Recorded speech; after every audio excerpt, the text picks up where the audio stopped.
Welcome to What's the Deal with Sam? Starring Sam Lilly.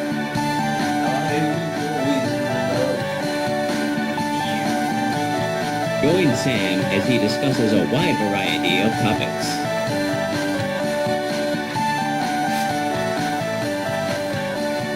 Bad Now let's start the show. Thank you. What's the deal with The Legend of Zelda? Living the life of luxury.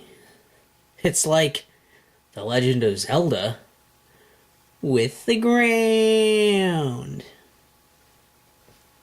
It's this special version of The Legend of Zelda that came out, and it's only if you have Switch Online you can get it on there.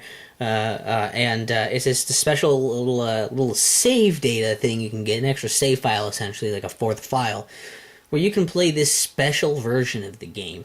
Oh, it's so special, it's so great. The idea here is that they start you off right away with, you start with the blue ring, the magic shield, the white sword, 3 extra heart containers, blue candle, silver arrows, what the fuck else is on that? I'm looking at it over there. It's got fucking red medicine, food, power bracelet, 8 bombs, and 9 keys.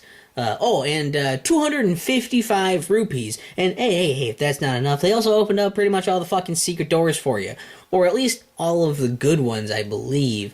I think there's some you might still need to use items to open up. But essentially, anything that's going to give you money and is going to be, it's like a positive thing, that's supposed to be a secret to everybody, that's just open. That shit's just open for you. You just walk up and it's just there. You don't have to use your bombs on it. You don't have to use your candle on it. Did I mention you get the blue candle right away? You get that. You don't have to use your candle on it, on the trees or the walls, any of that shit. No, it's all just open. It's just open because that's part of living the life of luxury. So that's it. You start the game like that. And this is supposed to be a good thing. It's supposed to be something that's like, oh, this is cool. I don't know. Like, it's so weird that I didn't hear about this. Nintendo didn't really advertise it. So, like, it just kind of came out in, like, October. And right now I'm recording in, like, the middle of fucking November. And it was like, holy shit. Like, nobody really talked about it. Because I would think that a big thing like this would be kind of important. Like, a new way to play Zelda. That sounds kind of cool. Maybe people will want to talk about that. But there's nobody knew about it. And also, like, the thing is, I feel like I should hear about it because of how stupid it is. Because how fucking stupid it is that you go around, like, what's half the point of this game is just exploring, and, like, okay, well, instead of exploring to find all this cool shit, like all these items that you're just starting the game with, now we're pretty much just gonna start and go to the levels and do the levels. And killing things is pointless right now because you have maximum rupees. You could buy things, but there's no reason for you to buy anything because all the stuff you can buy from the shops you already have. What do you want to have even more bombs? I don't even know if you can get over 8 bombs when you start. You can buy more keys, I guess, but do you even need them? Every dungeon is going to give you enough keys to go through it if you go through the dungeons in order. So I guess it means you can go to them slightly more out of order because you won't run out of keys easily, but you could also farm up and get keys anyway, so you didn't really need that there. It also means that now, yeah, again, getting rupees is pretty fucking pointless because it's like, well, I have max, and by the time I need to spend them, like, are you gonna have to at that point? I mean, like, I don't know, you're gonna have all this stuff with you. When you see the blue ring, what's that gonna be worth getting? I don't know, it's not. It's just gonna be a thing that's in the shop that's just a superfluous item. You can get more food, I guess, if you use that up and didn't know what that did, I guess. If it like eats your shield, but you could buy another one of those, I guess. But there's only one tunic upgrade with the red ring. There's only the one candle upgrade. There's, I guess, you don't have everything. You don't have a boomerang. You don't have the bow. You have the arrow. Silver arrow is not the bow. So as soon as you get the bow, you're gonna immediately have better arrows. There's no point to even buy normal arrows. There's places that are going to be empty because they gave you those heart containers, and also, places where you would have had the wooden sword or the white sword are just going to be flat out empty, so those are going to be stupid and pointless. So now it's going to kind of make this thing where it's like, you're not going to explore to find the secret doorways to get cool stuff because the ones that are worth getting are already going to be opened for you. Anything else you open is going to be a real kick in the nuts, so why should you explore?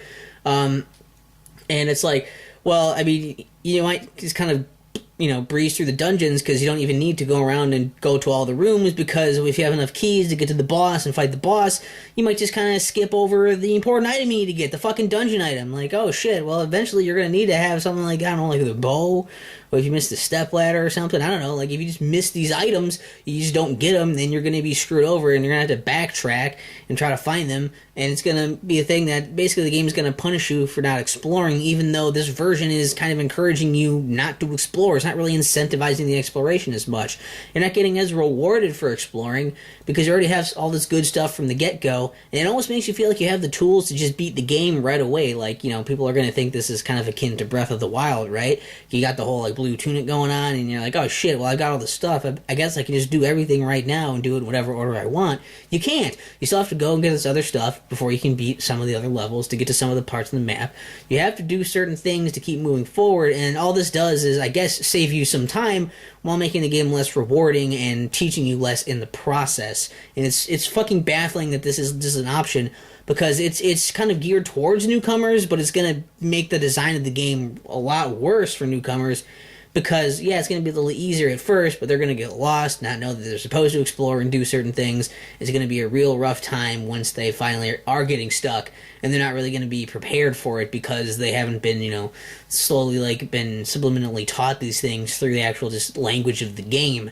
And I guess the only thing this would be good for is somebody who's played Zelda a ton of times and wants to play it differently, I guess. You want to save some time and not have to grind up and get all these things yourself. But isn't that a lot of the fun of the game, exploring and doing these things and giving the value to the rupees and the things that you're doing and making stuff feel important? Why would you want to take that away, especially if you're already a fan of the original game? Are you really going to want to do that? Are speedrunners going to give a shit? Are people who are just kind of, they want to play Zelda but they don't want to play all of it? They just wanted to, it's like renting a game and fucking, just like playing the save file that's already on the game rather than starting your own. Like, well, I saved some time, so I didn't have to do this shit. They did it for me. Like, I don't know. It's really bizarre. And I think it's not just again, I just want to really point out here, I guess not again, I didn't say this yet, but basically what I want to point out here too is that I don't think it's bad to have the option. Having options is a good thing, but I think that this option is a bad option, and bad options are bad. This is not really intuitive to the design of the game. It's counterintuitive to that, and that's what makes this a bad option. It's good that you have the option. The option that you're given is not a good one to have. And I think that, again, this is maybe why the fucking thing, it was never even remade in the first place. Why we just got the same fucking game ported over and over and over again, and they wouldn't remake this one. They'll remake some of the other ones, but not this one, and this is why. It's because when they start fucking with it, they break it. They try to fix something that wasn't broken and break it in the process. It's not really all that special. It's not all that luxurious. It's just kind of a thing that sounded good on paper, and then just came out so poorly that I can't believe there aren't scathing articles going across the web already about this shit. So if you want to see one, you can go ahead and check out the link in that description there on hubworldhq.com. There's a thing up about that. What's the deal with The Legend of Zelda living the life of luxury? It's like The Legend of Zelda missing the point.